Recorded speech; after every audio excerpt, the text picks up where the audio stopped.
ఇంకోటి అభి గారు, యాక్చువల్‌గా మీరు చెప్పారు చిన్నప్పటి నుంచి మీ ప్యాషన్ అని రైట్. చెప్పేసి acting. And you are lucky enough you got into films. Lucky enough, maybe part of it is lucky, but I'm still struggling అండి.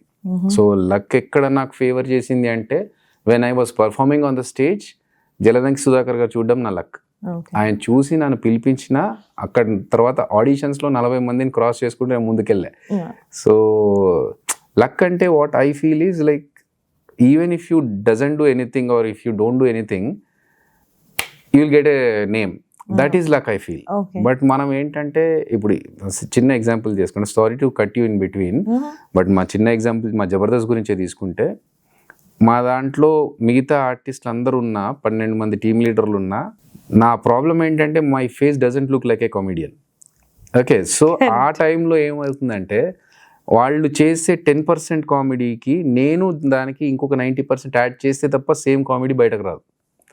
సో వాళ్ళు 10% ఎఫర్ట్స్ పెడితే నేను 90% ఎక్స్ట్రా ఎఫర్ట్స్ పెట్టాలి. That is struggle again, right? వాళ్ళు ఒక చిన్న పంచ్కి మామూలు ఒక చిన్న ఎక్స్ప్రెషన్ ఇస్తే బాగుంటుంది. ఆ సేమ్ లాఫ్టర్ నేను తీసుకురావాలంటే నాకు అన్ని ఎఫర్ట్స్ పెట్టాలి, అంత చేసుకొని రావాలి. So that is the struggle, not a luck, I guess.